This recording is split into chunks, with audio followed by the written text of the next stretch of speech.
दोस्तों, हिंदुओं के महाग्रंथ रामायण को भले ही आप हजारों बार देख लें या उसे पढ़ लें, लेकिन उसके समस्त रहस्यों को जान पाना इतना आसान नहीं है।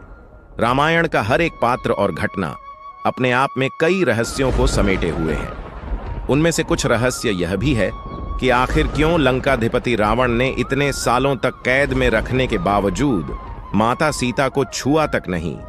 रावण की मौत के बाद उसकी पत्नी मंदोदरी का क्या हुआ, रावण के भाई विभीषण का क्या हुआ, रावण की सोने की लंका का क्या हुआ जिसे रावण ने छल से भगवान शिव से प्राप्त किया था। तो जानेंगे आज भी कुछ नया और धमाकेदार, इसलिए इस वीडियो के अंत तक जरूर बने रहिएगा। और अगर अब तक हमारे चैनल को सब्सक्राइब नहीं किया तो फटाफट से हमारे चैनल को सब्सक्राइब करके बेल आइकन को प्रेस कर दें ताकि हमारी आने वाली वीडियोस की नोटिफिकेशन आपको मिलती रहे। तो चलिए शुरू करते हैं। दोस्तों, रामायण से जुड़े रहस्यों के बारे में अगर बात की जाए तो ऐसा माना जाता है कि रामायण और भगवान राम से जुड़े कई सबूत है जो आज भी श्रीलंका में मौजूद है।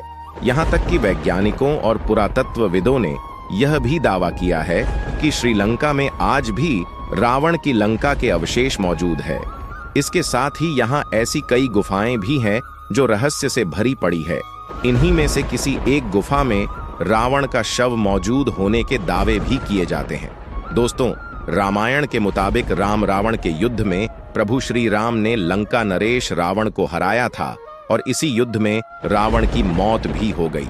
रावण की मौत के बाद प्रभु श्री राम माता सीता को लेकर अयोध्या लौट आए थे।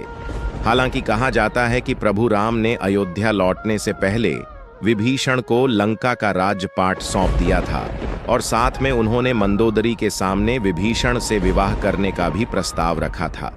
लेकिन उस समय मंदोदरी ने इसका कोई उत्तर न देकर खुद को लंका के महल के कमरे में कैद कर लिया था। दोस्तों, कहा जाता है कि मंदोदरी एक बहुत ही बुद्धिमान स्त्री थी। वह अपने पति के स्वभाव से परिचित थी, इसलिए वह भी रावण को अधर्म के मार्ग को त्याग कर धर्म के मार्ग पर चलने की सलाह देती थी। लेकिन अपनी ताकत के घमंड में रावण ने कभी भी मंदोदरी की बात को नहीं माना। दोस्तों, जब मंदोदरी को रावण द्वारा माता सीता के हरण की बात पता चली तो उस वक्त मंदोदरी ने इसका विरोध किया था और मंदोदरी ने रावण को मां सीता को राम को सौंपने को कहा था। मंदोदरी ने रावण से कहा था कि देवी सीता एक पतिव्रता स्त्री है। अगर ऐसी पतिव्रता स्त्री पर आप गंदी नजर रखोगे तो आपकी मौत निश्चित है। लेकिन हट्टी रावण ने उस वक्त भी मंदोदरी की बात नहीं सुनी। उसने घमंड में मंदोदरी से कहा कि मैं असीम शक्तिशाली हूं, मेरे सामने वो वनवासी खड़ा भी नहीं हो सकता है। वह क्या मेरा विनाश करेगा? अगर वह यहां आएगा तो अपनी जान गवा कर जाएगा। दोस्तों, रावण ने कभी मंदोदरी की एक न सुनी, जिसका परिणाम आप सब जानते ही हैं। दोस्तों, बताया जाता है कि बहुत दिनों तक उसी कमरे में कैद रहने के बाद जब मंदोदरी कमरे से बाहर निकली तो उसने खुद ही विभीषण से विवाह कर लिया और लंका की महारानी बन गई। तब विभीषण राज्य के हर फैसले मंदोदरी की सलाह से लेते थे, जिस वजह से मंदोदरी विभीषण से काफी प्रभावित थी। दोस्तों, कहा जाता है कि जब श्री राम विभीषण को लंका का नरेश बना देते हैं तब विभीषण लंका में हर एक क्यारी में तुलसी का पौधा लगाते हैं और अपनी प्रजा को श्री राम की भक्ति करने को कहते हैं। इस तरह से लंका में रावण के साथ साथ श्री राम की भक्ति होने लगी और आज भी यहाँ के लोग राम और रावण दोनों में अपनी भक्ति रखते हैं। दोस्तों, बहुत से लोग रावण की वजह से लंका को श्रापित जगह भी मानते हैं। कहा तो यह भी जाता है कि रावण की वजह से लंका कभी भी पूरी तरह से तरक्की नहीं कर सकती। वैसे दोस्तों, आपको बता दें कि लंका को श्राप किसी और ने नहीं दिया, बल्कि खुद देवी सीता ने दिया था।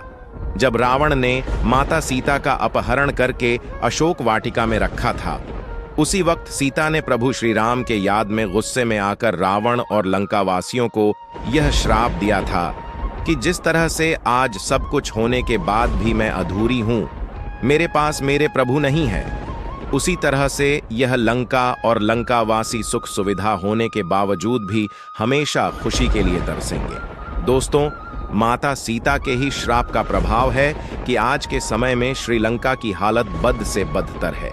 दोस्तों, एक रिपोर्ट के मुताबिक श्रीलंका में एक पहाड़ी पर बनी गुफा में आज भी रावण का शव सुरक्षित है। इस गुफा में रावण का शव रखा गया है। यहाँ पर रावण के शव को मम्मी बनाकर एक ताबूत में रखा गया है। दोस्तों, श्रीलंका में कुछ लोगों का तो यह भी मानना है कि इस ताबूत में रावण का मृत शरीर वापस जिंदा हो उठेगा। वैसे दोस्तों, आपको क्या लगता है कि क्या रावण सच में कलयुग में जिंदा हो जाएगा या फिर यह सब बातें काल्पनिक कहानी है? आप अपनी राय हमें कमेंट में जरूर बताइएगा। वीडियो में फिलहाल इतना ही। वीडियो पसंद आई हो तो वीडियो को लाइक करें और इस तरह के और भी अमेजिंग इंटरेस्टिंग वीडियोस देखते रहने के लिए चैनल को जरूर सब्सक्राइब कर ले। जय श्री राम।